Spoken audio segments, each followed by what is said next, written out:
Right, getting the setup done.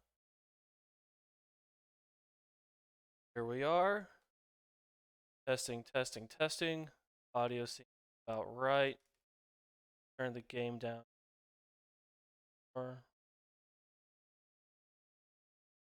Alright. Checking on. Good. To be. Oh, hello? Audio? Okay. Wait. My voice coming through? Is something wrong here? Testing, testing. Oh. Okay, yeah. Let's go with it. Alright, let's dive straight in to the pack-in title for the Atari Jaguar called Cybermorph.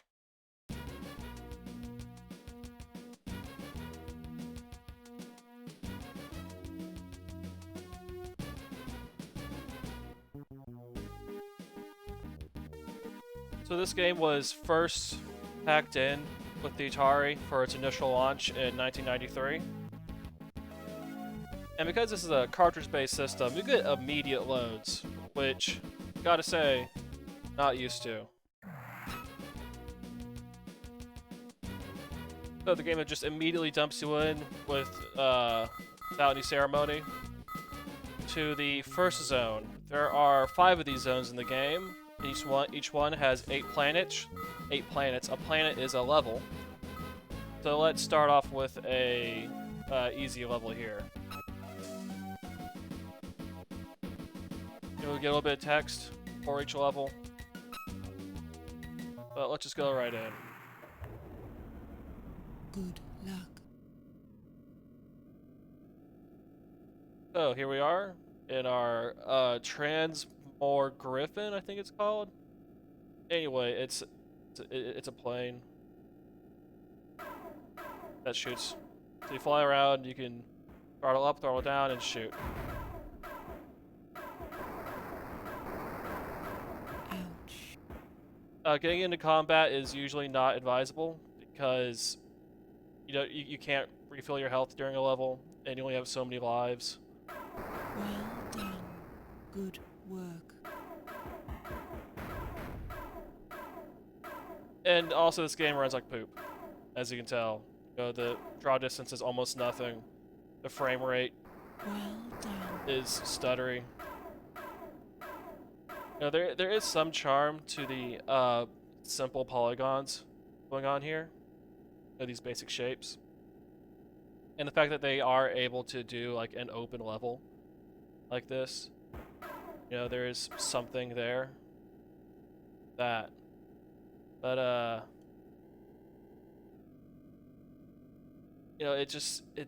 doesn't run well. Oh god. And then that happens.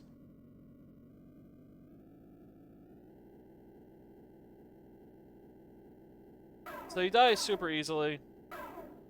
It's hard to tell where anything is, and there's like 40 of these levels, and that's no good.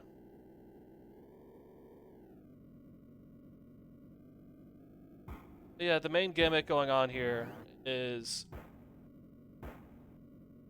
the fact that you are in a ship that will like kind of change shape a bit as you do stuff, accelerate, decelerate. Well done.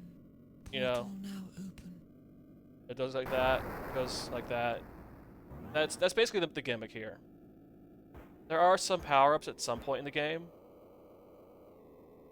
that will, I guess, change your shape a bit more and give you some additional, like, secondary attack or something.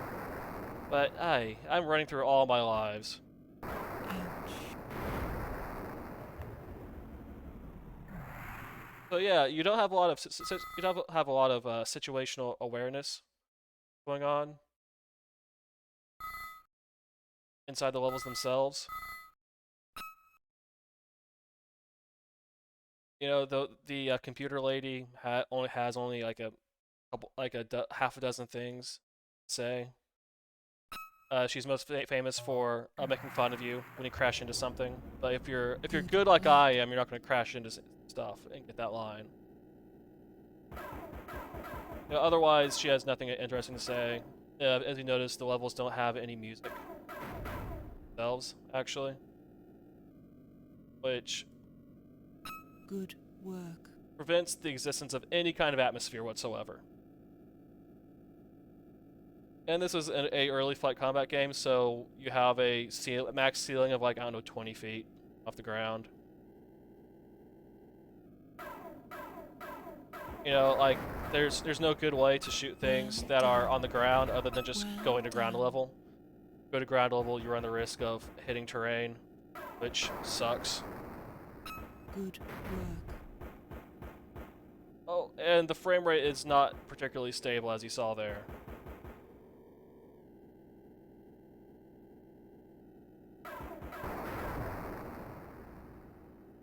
You don't take that many hits before you die. This game doesn't seem to have had any kind of balancing work done on it.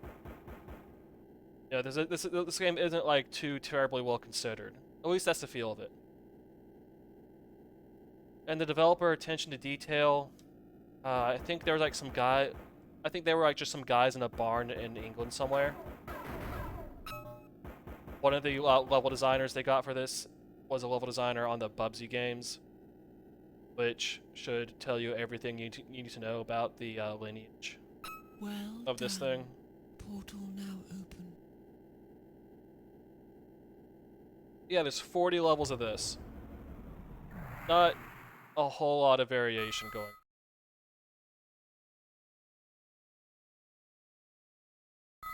So let's look at a bigger level. Capital. That seems like a bit. Use detonators to destroy buildings quickly. I don't know how to use detonators. But one of the things that makes Jaguar games a challenge is the fact that the original controller had a number pad on it. And the games only kind of made use of it, when they felt like it. Good. So that's very inconsistent, so, just jamming on numbers on a number pad to find out what's going on in a game isn't, like, an awesome way to do anything. Oh, yep. There we go. Game over. That's right, you get, like, 3 lives for 40 levels. Again, not very well considered anything going on in this game. It's not particularly enjoyable.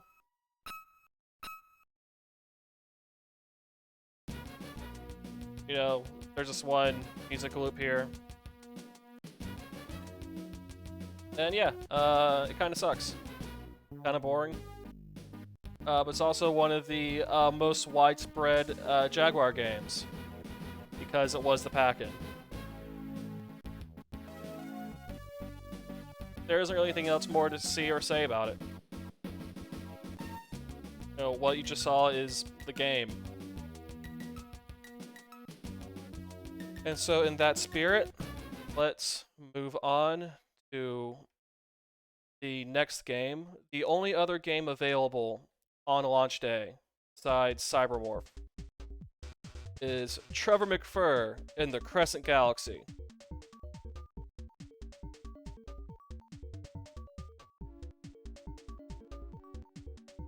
I'm just going to leave it here for a bit, because this is kind of the only music in the game.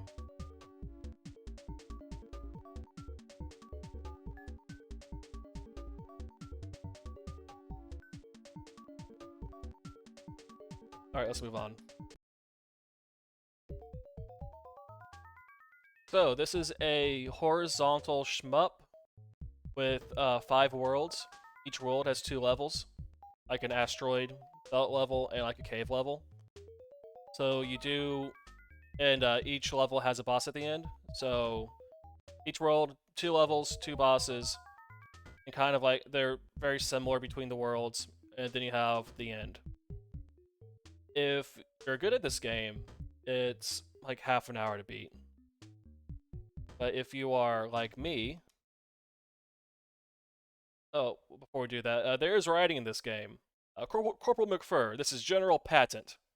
We just lost an armada an hour ago. Recon reports show something called Audit has entered your sector. Heads up, McFur. I mean, okay, yes, the picture of like the line in a general's uniform is inherently funny, but that writing is God. Anyway, now we're doing this. I'm really not fond of the way this game looks. I I don't like the look of this thing. Something about it reminds me of like a mid-aughts Flash game from like Newgrounds or something like that. Like something about the sprites. It's hard for me to put my finger on. I'm not like a graphical designer or art guy. I can't tell you exactly what effect they're doing. That makes me think of Flash games. But it's there, and it's not great. You know, and these enemy patterns that don't seem to have too much in the way of rhyme or reason to them. Right, this doesn't feel particularly like designed. Much as they just threw a bunch of like random stuff at you.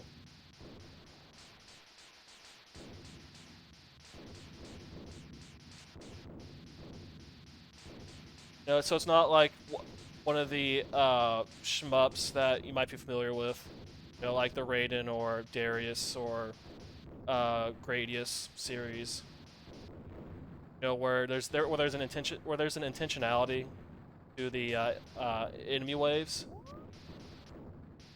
This just feels again like a teenager, like as like a small project, put this together. You know, for free on the internet in like 2006. Again, that's just the vibe I get from it. The problem with the levels and the worlds is they're all the first level in every one of these things is basically this. There's only a very small amount of difference between like the levels 1 and 2 between the worlds. You know, sometimes it's just like the sprites change, but the like enemy behavior stays the same. Oh, here we go. Alcius will be mine forever, warrior. My minions will destroy you.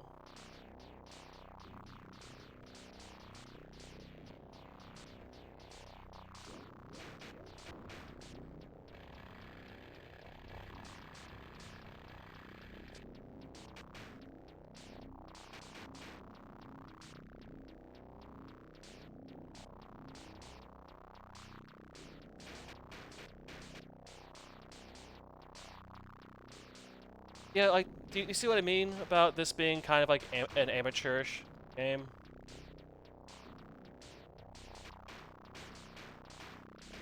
Like this doesn't feel good. It doesn't look good. Nothing about this is good. I'm not actually damaging this guy now. So if you go in without any power-ups, you're not doing any damage. Great. Fantastic.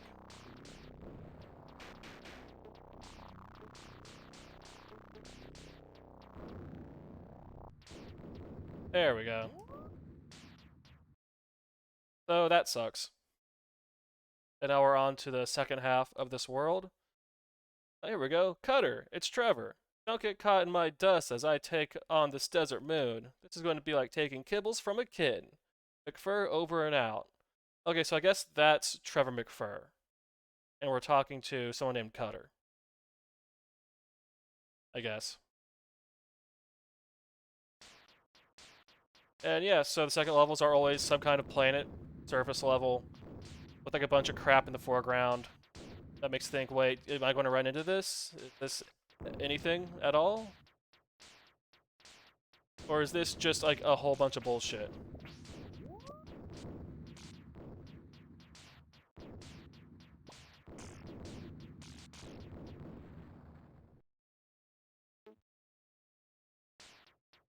So I think we're on our last credit now.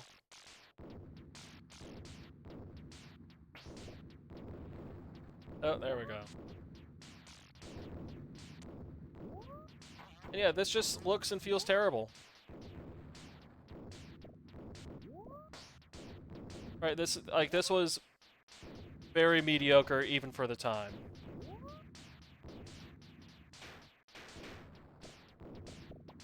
Like I don't think anyone actually liked this game when it came out.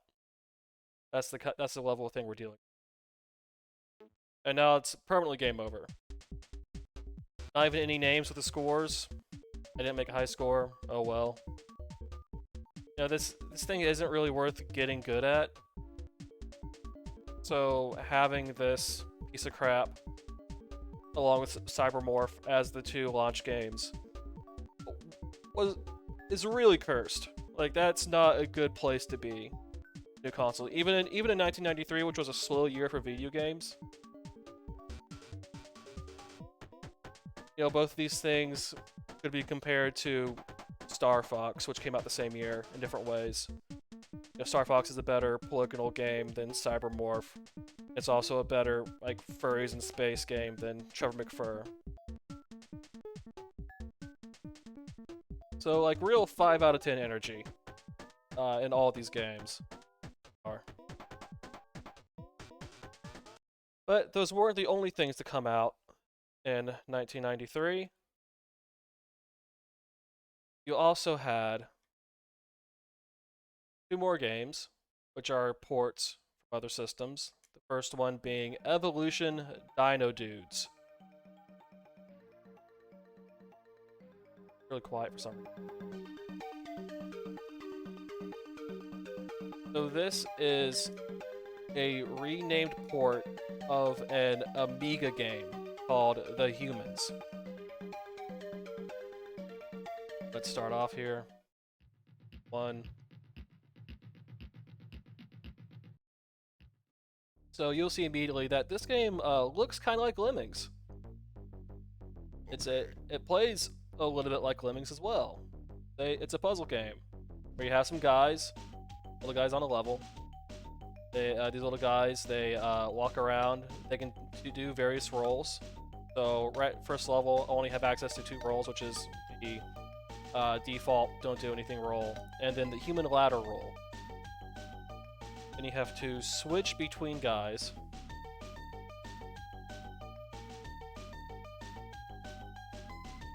Alright, so now I have a double human ladder there. Get to this guy here. They don't walk any faster than this.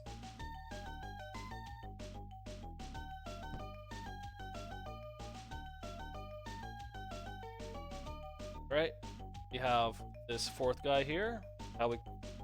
And we get him up the human ladder so we can grab the spear. And that's the first level.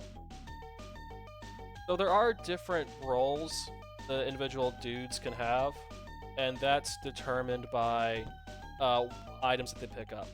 So the spear unlocks like 3 additional like modes,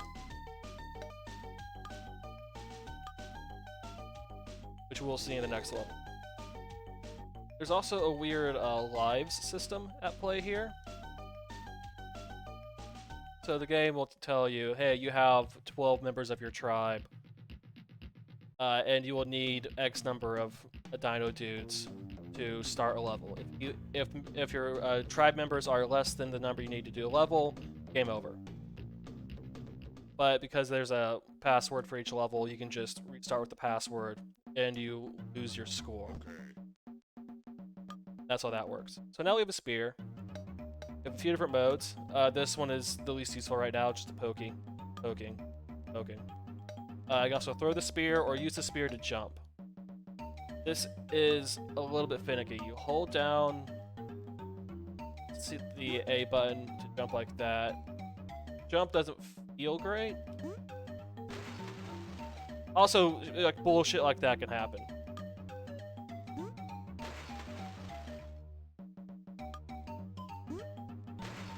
Yeah, so now I don't want to jump too far because then I'll jump on the ladder and I guess fall down the ladder for some reason and die.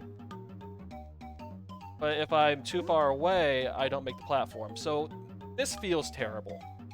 Right, I use B button to set the spear up and the C button to start the meter.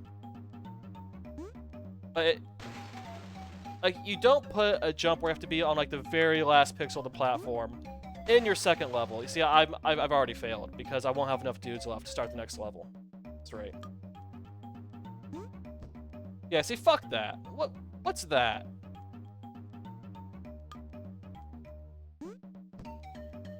So now my tribe members are down to 6. The 4 dudes I have plus 2 dudes in reserve, which you can see in the bottom right corner. Like, doing platforming in a Lemmings-like. I mean, someone had to try it, I guess, but not the greatest idea. Now we have this guy with a spear. And so, the items, there's only a set number of them in the level. If you lose it, or if it kills a guy, if the guy who's holding it dies, or whatever, use the item. If the item is necessary, you soft lock the level and you have to like restart, essentially. So the game does everything it can to be a pain in the ass, as much as possible. It's also very tedious, right? Having to do the same platforming challenge twice in a row on the second level to complete it. It only gets worse from here.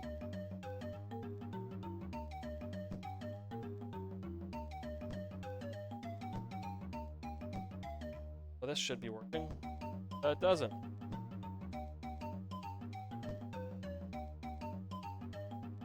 And the game's real finicky about it. So because I misjudged the number of dudes I would need at the bottom, I actually need this dude to go down apparently. But because there are only 2 spears on this part, 1 spear there, what I was supposed to have done was have the second dude, or the first dude, whichever, stop, throw his spear back across to this side, then pick up that spear on the other side and continue on. Which means that if I can't get this to work correctly, then I have soft locked the level. Here we go, I got to work correctly. I got to the exit, level done. I'll have just enough dudes to the next level. But this platforming sucks enough that you're gonna run out of dudes pretty quickly. And there's God knows how many levels in this game. I couldn't. Well, I didn't dig that much, but I couldn't find how many levels there were. So this is the like absolute worst, right? So what you need to do here, you need to get all 4 dudes up to the top ledge there to form a human ladder. Go up. You have 1 spear and a lava pit. So what you need to do is you need to jump this guy across. I'm gonna move this guy out of the way, and probably this idiot out of the way as well. Then back to my spear dude. Go to the throw stance. Throw the spear back across. Then move his dumbass over here. Go to the next guy. Pick up the spear. Jump across. And then chuck the spear back over the other side. Move over here. And do this for all 4 dudes. And then the next jump, do this again with all 4 dudes. Only now it's trickier to throw it back because of the narrow space there. So, this is some real, like, Amiga-brained level design here. And a message from chat about fellow streamer Zombie Pie, who is making some of the worst life choices I could imagine. Anyone watching this should look up his adventure game stream. Despair. Alright, let's get this last Dino dork across. Now we have these 4 idiots. So let's get this set up, moving you guys out of the way because I will need to throw the spear back. Alright, so these idiots are out of the way. Back to this idiot. Let's get a... Actually, or let's do that. Why not? Anyway. Let's get him across. Now we need to throw the spear back to the other side. Now, think of how long I've been in this level so far. You know, like a good, 2 or 3 minutes.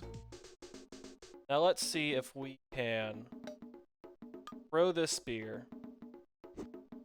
There we go! So yeah, it bounces off the wall. So you need to throw it not with all the just the right power in just the right spot. Get to the other side, so the other guys can pick it up, and do that like 3 more times. Then all 4 dudes get up here. You know, you can get a human ladder going. Maybe you only need 3 guys. I don't know.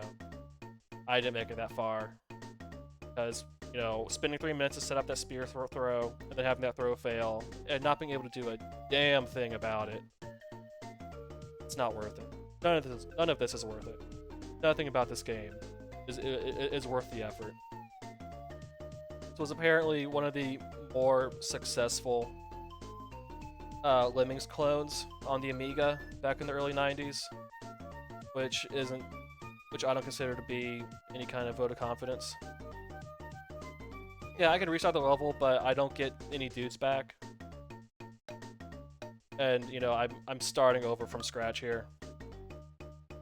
And this is definitely, like, the way to drive yourself insane.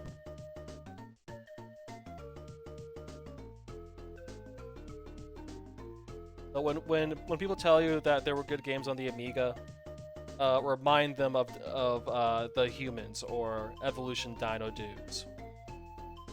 Whichever one you call it, depending on where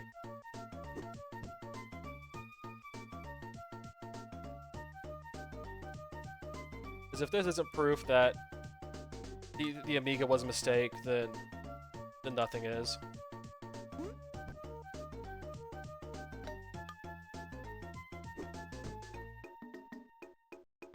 All right, so let's give this one more shot.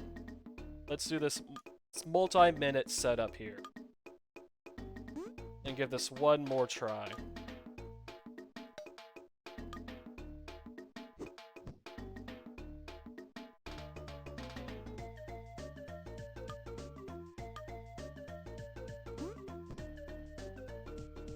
Right, here we go. Idiot out of the way. This idiot out of the way. This idiot. Going to jump across. Alright, let's see about this throw. So if I throw too hard, it's going to bounce off that wall. But I need it to clear the gap as well. So if I stand right here, and I do about halfway, nope, bounce off the wall again. So yeah. That's that. This fills me with hate. Right? You know, there's the whole Marie Kondo thing of only keeping things that spark joy. Well, this game sparks hate in me. Like, pure, abject hate. And as such, let's move on to our final game of 1993, a port of Raiden. You know, Raiden, the arcade game from 1990. That Raiden. Raiden 1. Just Raiden 1. That's all it is. Raiden number 1. Ported by Imagitech, who we will see again, and yes, that's a threat. And it's Raiden. Let's give ourselves 8 credits because I'm a big baby. Now, Raiden, you know, would have been somewhat graphically impressive in 1990. In 1993, it looks like a Genesis or a SNES game. I'm not exactly taking advantage of the 64-bit processing power here.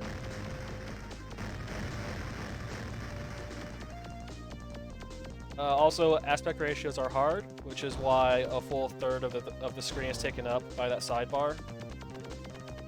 They hadn't figured out aspect ratios by this point, apparently. Also, because this is Raiden 1, we have to jam on the fire button semi-auto, which is the best way to give yourself cramps. Because if I hold down the button, you get this. And this is true for every version of Raiden, you know, not just this one. As far as like Raiden versions go, this is fine. This is a okay enough port of Raiden. Too many guys.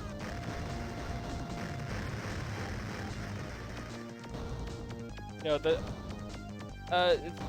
movement on the D-pad is very sluggish. Like, this feels really terrible to move around, which in boss fights, when you're having to dodge a lot of bullets, becomes an issue. Or even like not in boss fights, you have to dodge a bunch of bullets. You know, it's still an issue. You know, and so that sucks. But other than that, you know, if you can get around the sluggish controls, then again, it's Raiden. There's very little to say about it. Right, I'm bombing all these bosses because, again, I can't dodge their bullets. Now, the best feature of this version of Raiden is you continue right where you left off. And I think every other version of Raiden, you restart at a checkpoint when you use a continue, which makes it so that if you don't do a boss battle on the first try, then you're never gonna beat the boss, because if you don't have power-ups, you're screwed. And a lot of bosses are just like unmanageable on one continue. Also, if you need more than one continue for a boss fight, you're not gonna beat the game. So I'm not gonna beat the game. We see how far I get. Because again, this is a shmup. And, well, hopefully I should be pretty firmly on the record about my opinion of shoot 'em up genre. Especially on consoles.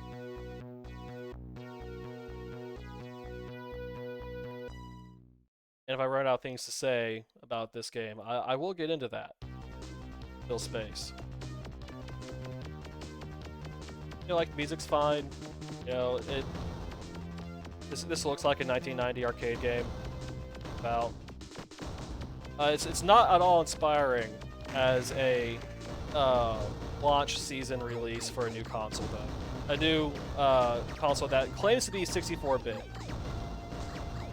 And that claim is a whole thing to get into on its own, because the Jaguar was a 32-bit system. But Atari counted the 64-bit bus between their two 32-bit processors in their bit count. So that's why they went around saying it was a 64-bit system, when it super was not. And because it came out in '93, you know, by the time Saturn and the PlayStation come around, this thing is like laughably weak in terms of processing power and memory. And also the fact it's a cartridge system too. And the cartridges only have about as much memory as like a Super Nintendo cartridge. So you have two 32-bit processors, and the games are like at most 6 megabytes. You ain't doing jack with those processors at that point. You know, this is like a worse version of the problem that the N64 would eventually have. Because the N64 did have an actual, honest to goodness, 64-bit processor, and cartridges that only went up to like at most 32 megabytes, which you ain't doing nothing with a 64-bit processor, the 32 megabyte game. Yeah, so just imagine all the problems of the N64, but like way worse. Then you have the Jaguar.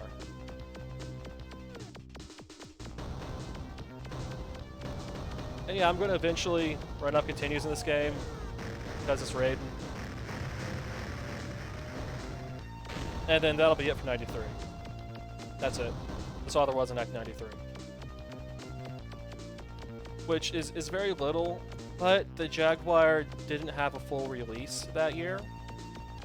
when it released in October of '93, it only released in 2 test markets in the United States, which were New York City and San Francisco, I believe. So, you know, they weren't like going for a large mass market launch here anyway.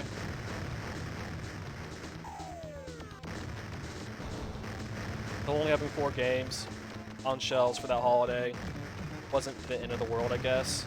It wasn't great, you know, because you know it's because when you do like a small market release like that to, I guess, build up hype for a larger release, you want to put your best foot forward. Like, you know, get word of mouth going, get the magazines talking about you in a positive way. You know, build steam with the hype machine. And when you have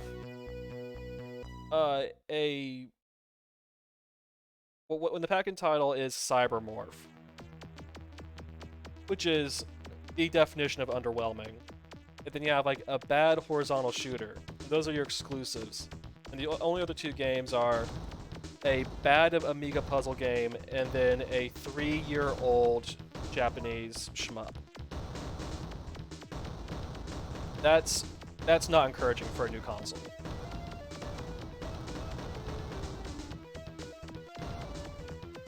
So when the Jaguar, well, spoiler, in 1994 the Jaguar gets its full release in the States in the spring, and then they tried to do a release in Europe and Japan later on in '94, and they'll get more games. You know, they'll get shooters on there, they'll get more considerable stuff, but it's still there was still no hype around this thing. They had no word of mouth.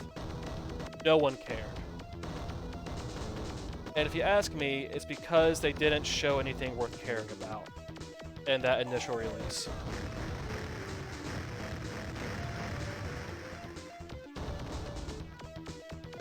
I think Raiden had come out, well, Raiden and Dino Dudes had come out on like the Super Nintendo and Genesis by this point. You know, there were, you know, probably inferior versions to this because of the lower processing power, but still.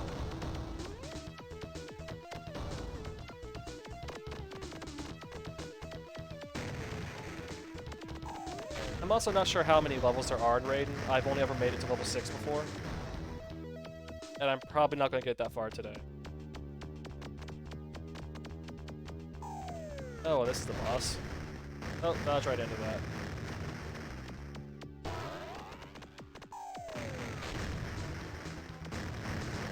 Yeah, these bullets are faster than I am because of the janky controls that I mentioned before.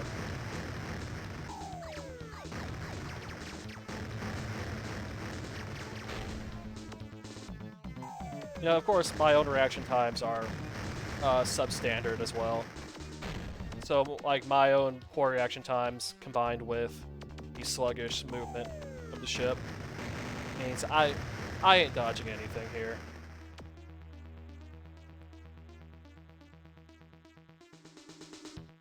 But the fact that you don't have to mess around with the god-awful checkpointing system, the other versions, kind of makes this the easiest version of Raiden, all things considered. Which is something, I guess.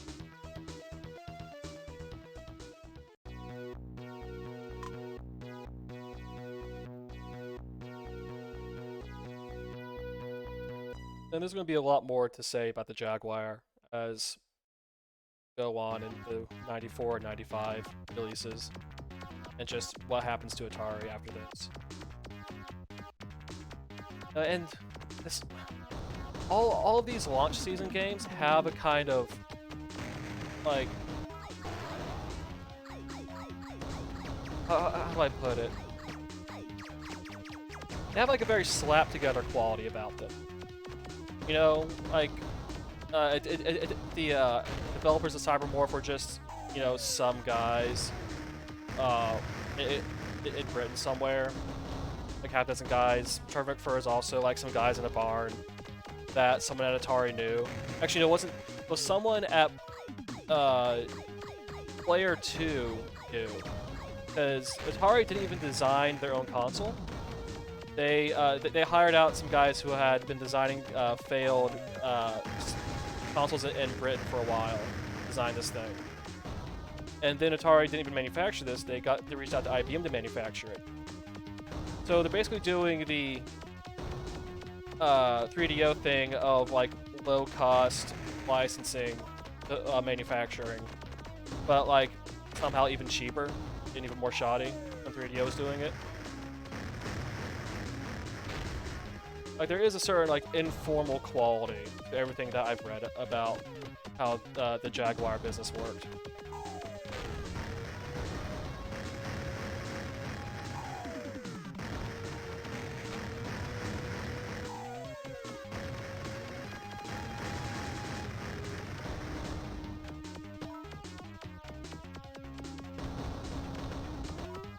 All right, so because I'm out of things to talk about, let's get into shoot 'em ups on consoles. So because my brain isn't made for these kinds of games, when I look at it, it's like, okay, you basically pay to win, right? You get more continues by putting in quarters to an arcade machine, and you die all the time. But as long as you keep putting in quarters, you can eventually like make it to the end. And you know, the measure of how good you are is like how many quarters you need to beat the damn thing, right? And that's how it works in arcades. But on home consoles, you've already paid up front for the experience, right?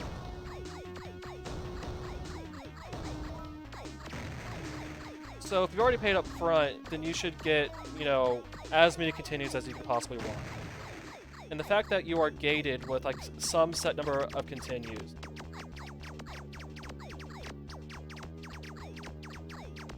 with shooters on consoles, and it's like, yeah, you're never gonna see the end of this game unless you get good.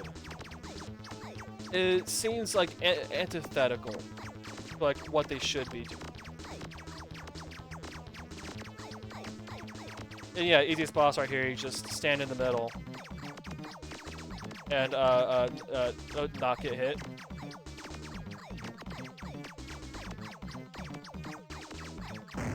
So pro tip there on the what's this, third boss? Fourth boss? On the fourth boss of Raiden. Probably gamers out there, it's a pro tip. And Raiden wasn't even like the best shooter series of its time either. So having this be, you know, like the most famous game on the system is telling.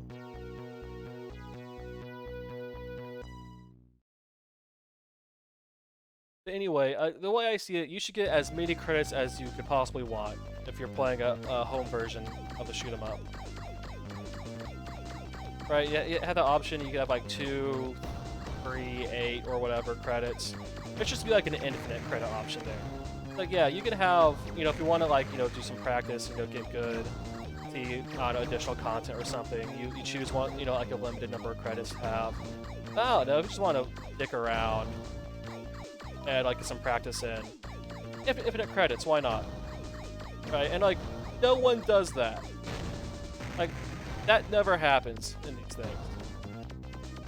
So yeah, you pay full price at, like, on EB Games or whatever, or something that you're only ever going to see 10 minutes of if you're, I don't know, a kid with no fine motor control, right? And that's shitty. I don't like that. I don't like that at all. I've never liked that, which means I've never liked this genre.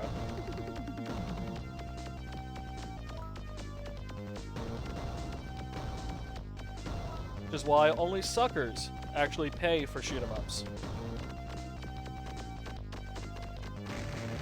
Or at least old shoot 'em ups. Like modern ones, modern ones, I was gonna say Jamestown and Cinemora, but those are about a decade old at this point. But like shoot 'em ups from like the last decade, let's say, at time of recording. Those, you know, well, at least let you see more of the game. Also have more game in the game as it is. than these old ones. So that's better at least. But also they're way harder because bullet hell has become a thing starting in the mid-90s. And just everything into space after the year 2000 is a bullet hell of some kind or another, which is its own kind of messed up.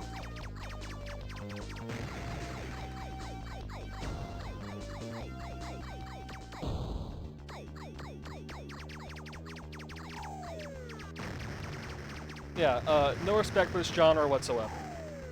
Right? Why should I respect games that don't respect me? Anyone?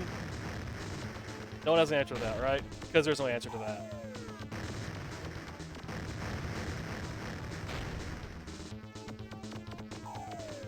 So this game's this is almost done. I'm almost done here. Yep, there we go. Game over. So yeah, that's Raiden.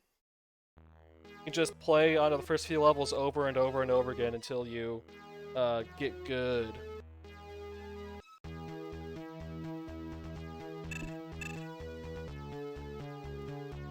So this game, being the highest quality of the Jaguar launch season games, is a damning indictment of the system.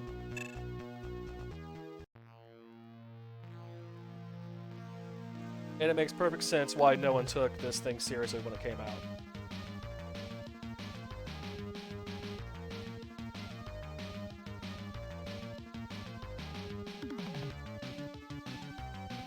So with that over and done with, we have now completed our look at all of the 3DO and Jaguar games from 1993. I will have a write-up in the coming week talking about how the launches went for those systems. Oh, and yes, chat, I do want to buy that Atari 50 documentary just to like hear about the Tremels and everything going on in the 90s with Atari. That's probably fascinating. And that's probably like well, actually no, that's probably the same kind of version of Cybermorph and Trevor McFur as this, because this emulator was made by the guy who made the emulator for Atari 50. Which is why we can see these games at all. Rich Whitehouse is a real dude. People should support him and support his work. This is not possible to do on the internet without him having put in all the work on the emulator.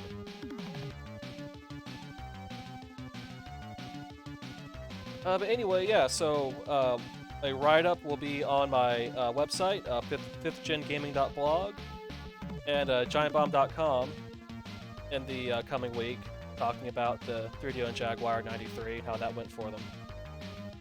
But the next time we do this, it'll be 1994, and we'll be back with the 3DO, looking at the all-time classics of Burning Soldier, Way of the Warrior, Total Eclipse, Microcosm, and The Horde. Truly, this is a multimedia era, whether Atari knows it or not. Is there anyone I can raid?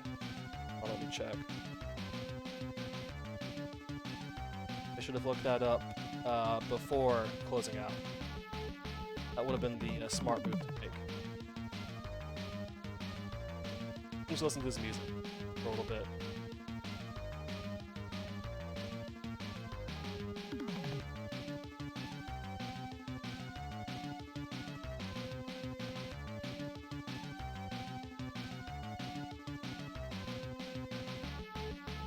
Looks like everyone else is offline. Alright, so that's it.